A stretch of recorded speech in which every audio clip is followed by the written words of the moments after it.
Tuhan setia pada janjinya. Shalom saudaraku yang dikasihi Tuhan. Seringkali manusia menganggap bahwa janji itu bisa berubah tergantung situasi dan kondisinya. Namun Alkitab menunjukkan bahwa Tuhan tidak pernah melupakan janjinya, bahkan kepada mereka yang bukan bagian dari garis utama perjanjian Allah. Keturunan Ismail bukan mewarisi garis perjanjian, tetapi tetap berada dalam perhatian Tuhan dan berkat-Nya. Kebenaran ini menolong kita saudara untuk memahami bahwa kesetiaan Tuhan itu melampaui pemahaman manusia. Mari kita baca Kejadian 25 ayat 12 sampai 18. Inilah keturunan Ismail anak Abraham yang telah dilahirkan baginya oleh Hagar perempuan Mesir, hamba Sarah itu. Inilah nama anak-anak Ismail disebutkan menurut urutan lahirnya. Nebayot, anak sulung Ismail, selanjutnya Kedar, Adbeel, Mibsam, Misima, Duma, Masa, Hadad, Tema, Yetur, Nafis, dan Ketma. Itulah anak-anak Ismail, dan itulah nama-nama mereka menurut kampung mereka dan menurut perkemahan mereka. 12 orang raja, masing-masing dengan sukunya. Umur Ismail ialah 137 tahun. Sesudah itu ia meninggal. Ia mati dan dikumpulkan kepada kaum leluhurnya. Mereka itu mendiami daerah dari Hawila sampai Sur yang letaknya di sebelah timur Mesir ke arah Asyur. Mereka menetap berhadapan dengan semua saudara mereka. 3 kebenaran sejati yang kita renungkan pagi ini. Yang pertama, Tuhan mengingat dan menggenapi janjinya. Ayat 12-16. Saudaraku, nama-nama keturunan Ismail yang dicatat secara rinci di dalam Alkitab itu menunjukkan bahwa Tuhan sungguh menggenapi janjinya. Sebagaimana dikatakan di Kejadian 17 ayat 20, "Aku telah mendengarkan permintaanmu tentang Ismail. Ia akan kuberkati, kubuat beranak cucu dan sangat banyak. Ia akan memperanakan 12 raja, dan aku akan membuatnya menjadi bangsa yang besar." Nah saudaraku, janji Tuhan tidak pernah hilang atau dilupakan. Dalam Kejadian 21 ayat 13, ayat 18 dan juga 20, beberapa kali Tuhan berjanji untuk memberkati Ismail menjadi bangsa yang besar dan yang tergenapi di dalam Kejadian 25 ayat 13-14 yang kita baca. Jadi saudara, sekalipun manusia mungkin menganggapnya itu hal yang kecil, tetapi Tuhan tetap menggenapinya sesuai dengan janjinya. Yang kedua, Tuhan memberkati sesuai dengan firman-Nya di ayat 16-17. Ismail menjadi bangsa dengan 12 pemimpin saudara.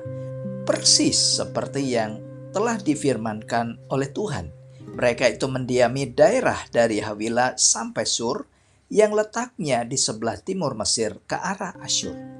Hal ini menunjukkan bahwa berkat Tuhan itu terjadi sesuai dengan kehendak-Nya dan itu bukanlah kebetulan. Bilangan 23 ayat 19 berkata, "Allah bukan manusia sehingga ia berdusta." Jadi apa yang Tuhan katakan itu pasti akan terjadi. Dan yang ketiga saudara, Tuhan berdaulat atas seluruh bangsa. Di ayat 18, wilayah keturunan Ismail itu terbentang luas, menunjukkan bahwa Tuhan itu bekerja atas bangsa-bangsa dan atas seluruh sejarah manusia. Di Mazmur 24 ayat 1 berkata, "Tuhanlah yang punya bumi." Jadi tidak ada satupun bangsa di dunia ini di luar kendali Tuhan. Termasuk konflik dan dinamika dunia saat ini saudara, semuanya itu tetap berada dalam kendali dan kedaulatan Allah. Nah saudaraku kasih Tuhan, di tengah berbagai konflik dunia, termasuk ketegangan di Timur Tengah saat ini, yang menimbulkan berbagai kekhawatiran kita, diingatkan bahwa Tuhan tetap memegang kendali atas bangsa-bangsa.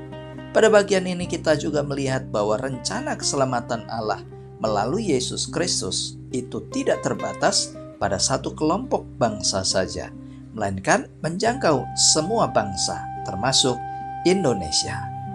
Sebagaimana kisah Rasul 1 ayat 8 berkata, "Kamu akan menjadi saksiku sampai ke ujung bumi."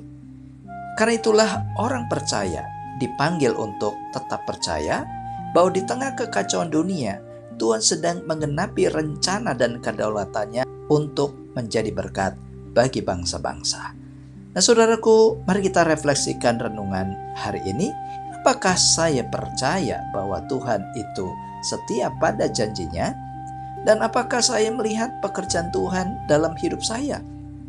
Dan apakah saya percaya bahwa Tuhan itu berdaulat atas dunia ini? Mari kita berdoa. Bapa yang baik dan setia, terima kasih karena Engkau tidak pernah melupakan janji-Mu. Tolong kami ya Tuhan untuk tetap percaya di tengah dunia yang tidak pasti pada saat ini. Berkatilah rumah tangga saudara-saudaraku yang mendengarkan renungan ini. Berkati juga saudaraku yang sedang ada dalam pelayaran di laut. Berkati juga saudara-saudaraku dalam usaha dan bisnisnya.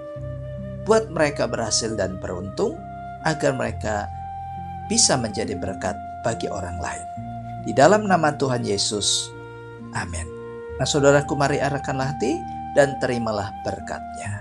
Tuhan memberkati saudara dengan iman yang teguh, pengharapan yang hidup, dan keyakinan akan kesetiaan Allah dari saat ini sampai terus kekal selama-lamanya. Amin. Jika membutuhkan doa, pendampingan rohani atau konseling, saudara bisa menghubungi nomor yang tertera pada deskripsi video ini. Demikian firman Tuhan hari ini saudara. Terima kasih, Tuhan Yesus memberkati, dan sampai jumpa pada renungan SKS selanjutnya. Shalom.